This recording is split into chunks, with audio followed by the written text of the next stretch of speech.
My name's David. I'm the founder of Founders Pledge. We're a charity that works with entrepreneurs, people like you.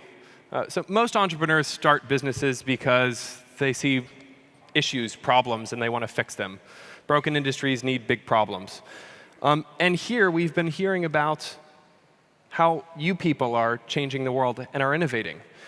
And as a community, we focus on the consumers who can pay for it, the top 10% of that value chain. And at Founders Pledge, we're trying to get entrepreneurs to think more about their role in the world, in the wider ecosystem. So through Founders Pledge, you commit to donate a small percentage of what you make if you ever have an exit to a charity or social cause of your choice. We've made it really easy and really high impact in a way that costs you nothing, creates tax efficiency, and makes giving a lovely experience as opposed to one that really sucks for most people. We started 2 years ago, and we've raised about $300 million for charity in that time. That's across 775 businesses worth $151 billion. And we've had 24 exits, having deployed now $10 million. So we've grown really fast. And we've grown fast because people like this believe in us. We have some great social proof points, some great entrepreneurs who have decided that their role is bigger than just building and growing a great company. It's about affecting the world in a really positive and systemic way.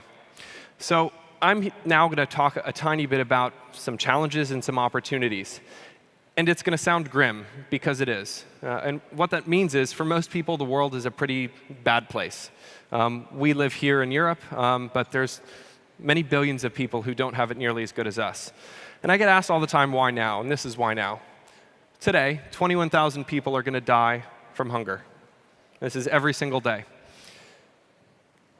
And we have 65 million people currently forcibly displaced in the world. We have 836 million people who live in extreme poverty their entire lives. And most strikingly, we have 1.5 billion people who suffer from these neglected tropical diseases, mostly parasites, every single year. So this is a market that's more ambitious than anything we've talked about at this conference.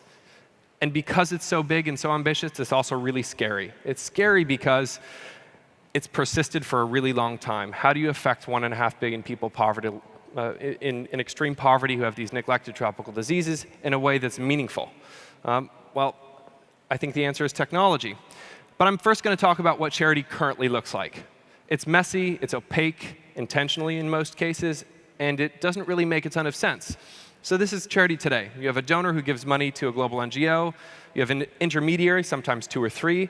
And then you have a local partner who delivers that capital finally to a recipient. And it's not in the form of capital, it's in the form of a product. This is inefficient. And at each stage, an intermediary takes a cut, right? And sometimes they take a very small cut. And they talk about 90% efficiency. And it's 90% efficiency for that global NGO. It's 90% efficiency for the intermediary. And it's 90% efficiency for the local partner. But the end-to-end efficiency sucks. It's something like 60% of the dollar actually makes its way through to the local partner who then delivers a product. And it's a product as opposed to cash. So that's what it looks like today. And you compare that to what the commercial sector looks like. You have businesses that are driven by consumers, influenced by the market, and innovate. So you take the phone, for example, and the phone was a rotary phone back in the day. Now it's an iPhone. It's an iPhone because consumers demand better products. You look at charity, for example, and you have the disaggregation of who pays for a good and who actually gets it. So you don't have market forces working.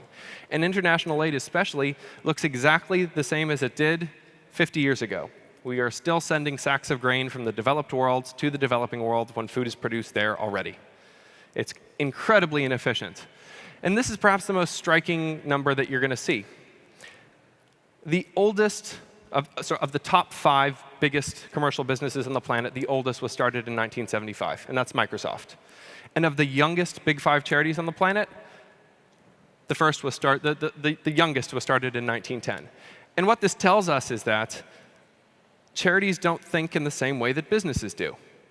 Charities are often hampered by donors who don't understand that risk is a really necessary component of success, who don't want to pay people well. And so I talked about overheads and intermediaries taking cuts, and that's different from actually paying people to do a really good job at what you do, right? So overheads are necessary. They enable innovation, they enable risk, and they enable scale. So the opportunity is really exciting because what if we treated charity like we treat business? What if we applied the same principles that you do in your businesses all day, every day, to the nonprofit sector? Why don't we think about market gaps and product market fits, return on investment? Really understand, if I do something, is it going to work? And not is it going to work in my heart, but is it going to actually work in reality? And what we need in order to understand that is a product market fit. We need to have the data. We need to understand if it works, how it works. We need to prove it, we need to test it, and we need to iterate. We need to collect data, and we need to prove it with evidence. And here's a way to do it. So at Founders Pledge, we talk about units called quality-adjusted life years or disability-adjusted life years. They enable us to measure really disparate kinds of things against a standardized metric. And all else equal, we want to support the thing that does as much good for the least amount of money. When you invest in stocks, you don't expect not to see a return, expect that it's all going to go according to plan. You actually want to see a multiple. And if you're a VC, you want to see 10 of them. So what that means is that smart investors, in most cases, lead to smart products, better products, and smart donors and charity lead to better charities.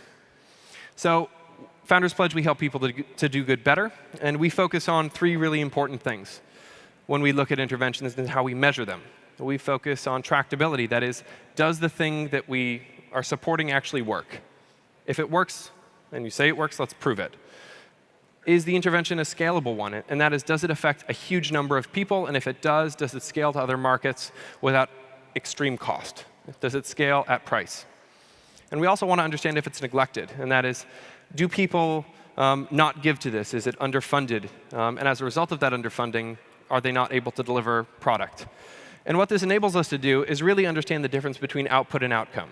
It doesn't tell us anything when we say we've drilled 10 wells, or we've delivered 1,000 mosquito nets, or we've sent 5 deworming tablets to a village. That isn't a metric you can compare against. So we want to understand outcomes. We want to understand the change in quality of life of the people who got that thing that charity pays for. And that enables us to understand output versus outcome. So that's why we started Founders Pledge, because it's really tough to do this stuff. Entrepreneurs are really uniquely positioned to do good, but often are stuck with time constraints, resource constraints, and a lack of support. So Founders Pledge fixes that. Or a network, a platform, an intermediary, a turbocharged layer, whatever you want to call it, of entrepreneurs who do good. We bring our community together 20 times per year across events in 25 countries now, and we provide research and support.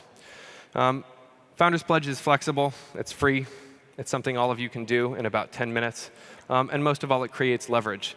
We are certainly greater than the sum of our parts.